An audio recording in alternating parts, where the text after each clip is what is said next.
students, welcome back to the channel with the new chapter of class 4th computer, that is chapter number 2 about more on Windows 10.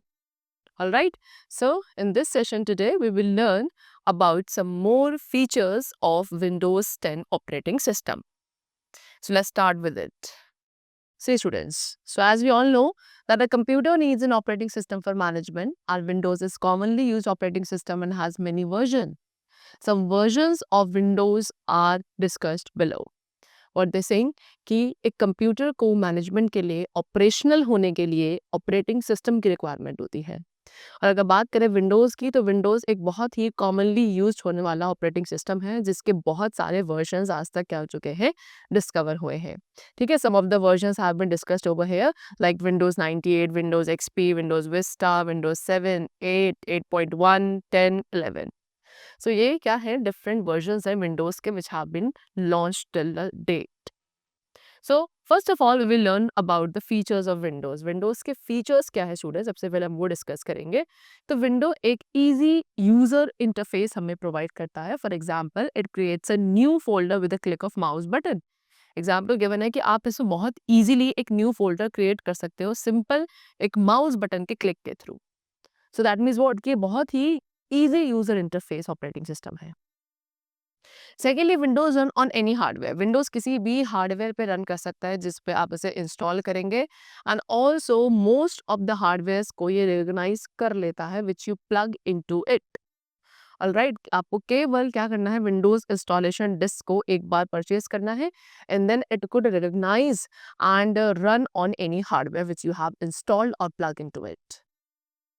Then Windows uses Windows WYSIWYG का use करता है। This means what that what you see is what you get. मतलब कि जो भी आपको monitor screen पे appear होगा वो सेम आपको प्रिंट आउट में मिलता है with the use of Windows. Then Windows हमें ग्राफिकल यूजर इंटरफेस यानी कि GUI प्रोवाइड करता है जहाँ पे ग्राफिक्स का यूज किया जाता है to communicate with the computer. Alright, then window एक मल्टी यूजर ऑपरेटिंग सिस्टम है, वेरी इंपॉर्टेंट, यानी कि क्या इसमें नंबर ऑफ इनबिल्ट प्रोग्राम्स होते हैं उसके साथ साथ like calculator, paint, notepad etcetera. So these were some of the features of Windows and now we will learn that how to start the Windows, कैसे Windows को start किया जाता है। So for that first of all we have to switch on a computer। आप सबसे पहले क्या करेंगे, एक कंप्यूटर को स्विच ऑन करेंगे एंड देन जो विंडोज ऑपरेटिंग सिस्टम है वो आपके कंप्यूटर की मेमोरी में लोड होना स्टार्ट हो जाता है। ठीक है, जैसे ही लोडिंग प्रोसेस कंप्लीट होगा तो जो सबसे पहली इनिशियल स्क्रीन आपको मॉनिटर पर अपीयर होगी that will be known as desktop. So you can see this is the Windows desktop screen. Alright, चलो अब विंडोज डेस्कटॉप स्क्रीन पे स्टूडेंट्स काफी सारे क्या होते हैं, एलिमेंट्स होते हैं। So first of all we have start button. This is your start button. ठीक है, स्टार्ट बटन हमारा मोस्ट यूज्ड होने वाला बटन है on the Windows desktop. When you click on the start button, जैसे आप स्टार्ट बटन में click करते हो तो वहां पे कुछ मेजर ऑप्शंस आपको डिस्प्ले होते हैं along with the live tiles.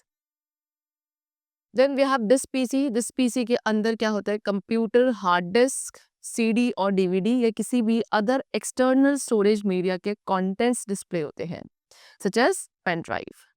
Alright, and ये काफी यूजफुल है in finding, organizing, moving and copying the files और folders in a computer. Then we have file explorer. File explorer को यूज किया जाता है फाइल्स एंड फोल्डर्स को manage करने के लिए। ये हमें एक डिटेल इंफॉर्मेशन प्रोवाइड करता है about the files, folders and drives. ठीक है, फाइल एक्सप्लोरर का यूज आप क्या करते हो, जो कोई भी फाइल एंड फोल्डर को अगर आप क्रिएट करना चाहते हैं या view, delete, copy, move, rename, search, you can do any kind of formatting or any functionality with the files and folders in your computer with the help of this file explorer. All right, now so follow the steps to open file explorer. File explorer open करने के लिए what we have to do is first of all click on the start button. सबसे पहले कहाँ पे, start button पे click करेंगे। All right, after that उसके बाद आपको स्क्रॉल डाउन करना है and then you have to click on the file explorer. Alright, चलो तो फाइल एक्सप्लोरर पे क्लिक करने के बाद कुछ इस तरह की विंडो वहां पे ओपन होगी। You can see this is the window of file explorer. Then अब इसके अंदर जो वेरियस एलिमेंट्स है we are going to discuss is number 1 is back button. So back button क्या करता है, आपको जो प्रीवियसली ओपन फोल्डर था वहां पे लेके जाएगा. फॉरवर्ड बटन का यूज कैसे किया जाता है, so when you have use the back button use करने के बाद आप फॉरवर्ड बटन का यूज कर सकते हो वापस से करंट ओपन विंडो पे जाने के लिए. देन अप बटन आपको क्या करता है, फाइल पाथ में एक फोल्डर ऊपर ले जाता है. रिबन के अंदर कमांड्स होते हैं जो कि टैब्स एंड ग्रुप्स की फॉर्म में अरेंज होते हैं. एड्रेस बार आपको सिलेक्टेड फाइल और फोल्डर के पाथ को डिस्प्ले करेगा. सर्च बॉक्स के थ्रू आप करंट फोल्डर के अंदर फाइल्स एंड फोल्डर्स को सर्च कर सकते हैं. लेफ्ट पेन आपको सभी डिफरेंट काइंड्स ऑफ लोकेशन को डिस्प्ले करता है. एंड राइट पेन के अंदर उस फोल्डर के कंटेंट डिस्प्ले होंगे जो कि आपने लेफ्ट पेन पे सेलेक्ट किए थे. And then we have status bar आपको टोटल नंबर ऑफ आइटम्स को शो करता है. ऑलराइट, चलो. Then we have what working with folders. Now how to work with these folders. So we have already learned, जैसे कि हमने पहले ही देखा है कि कैसे folders क्या होते हैं. We have discussed about the folders in our previous classes also, right? So अब हम कुछ और डिस्कस करेंगे फोल्डर्स के बारे में थोड़ा डिटेल में. So as we have learn that folder is a collection of file. Folder क्या है, फाइल्स का कलेक्शन जो होता है उसे फोल्डर कहा जाता है. एंड एक फोल्डर के अंदर अगर कोई अनदर फोल्डर है उसे हम सब फोल्डर कहते हैं, राइट? चलो. So now first of all we will learn that how to create a folder. कैसे folder create करेंगे. So for that first of all right click on the blank area of the desktop. Desktop के blank area पे आपको right click करना है. And then वहाँ पे list में से new option को आप select करेंगे. So एक list जिसके अंदर different options होंगे it will appear. After that आपको folder option पे click करना है. फिर desktop पे एक new folder create हो जाएगा जिसका default name होगा new folder. Alright? चलो. Next is opening a file और फोल्डर. कैसे एक फाइल और फोल्डर को ओपन किया जाता है. सो आपको इसके लिए क्या करना है, उस फोल्डर पे डबल क्लिक करना है which you want to open. Alright, so वहां पे एक विंडो आपको शो होगी जिसके अंदर सारा लिस्ट ऑफ कंटेंट्स होगा. आप एक फोल्डर को उस पर राइट क्लिक करके भी ओपन कर सकते हैं. एक शॉर्टकट मेन्यू अपीयर होता है जिसके अंदर ओपन ऑप्शन को क्लिक करके ओपन किया जा सकता है. Next is renaming a file और फोल्डर. अब कैसे एक फाइल या फोल्डर को रीनेम किया जाता है. What is rename? Rename means to change the name of an existing file or folder. कोई existing file या folder के name को change करना is known as rename. Alright? And हम एक file या folder के name को rename कर सकते हैं. So for that आपको सबसे पहले उस file या folder पे right click करना है which you want to rename. Then आप select करेंगे shortcut menu में से rename option को. वहाँ पे जो हाईलाइटेड एरिया होगा एक न्यू नेम वहाँ पे टाइप किया जाएगा हाईलाइटेड एरिया में. एंड फाइनली एंटर की को आप प्रेस करेंगे. So after pressing the enter की उस फाइल का या फोल्डर का जो नेम है वो चेंज हो जाएगा. Alright, next is कॉपिंग and moving. ठीक है, किसी भी फाइल या फोल्डर को कैसे कॉपी या मूव किया जाता है.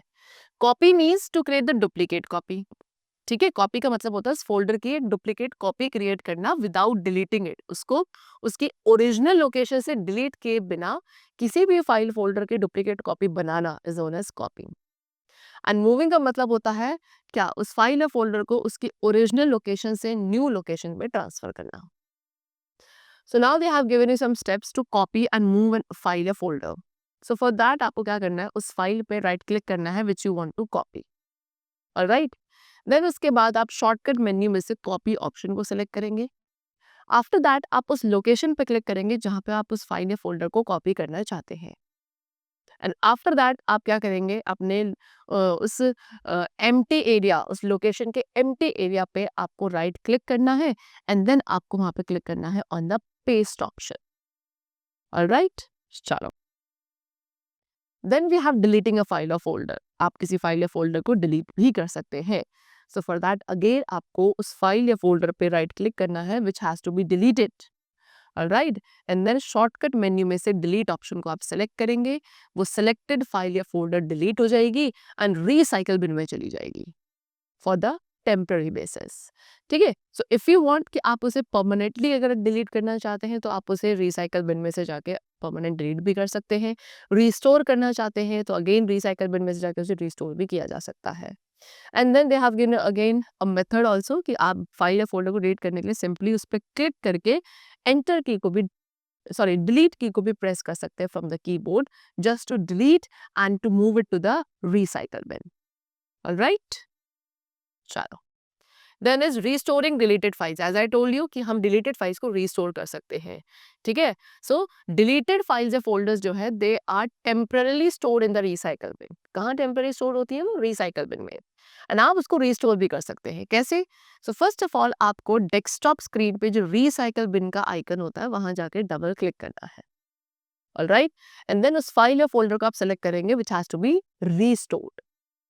आफ्टर दैट आपको उस फाइल या फोल्डर पे राइट क्लिक करना है, रीस्टोर ऑप्शन को सेलेक्ट करना है शॉर्टकट मेन्यू में से, एंड देन वो फाइल जो है अपने ओरिजिनल लोकेशन पे रिटर्न हो जाएगी, alright. And then you can simply close the recycle bin. उसके बाद आप रिसाइकल बिन को क्लोज कर दीजिए। Last they have given you using context menu.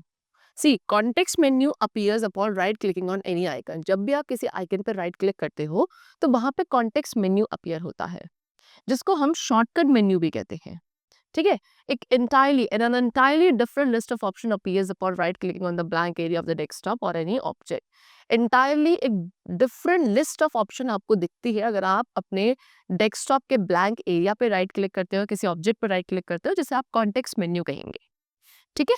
चलो, so the chapter is completed. This was all about the Windows 10 different functionalities, and most of we have discussed about that the formatting or the functionality which we can perform with the file or folders in Windows 10.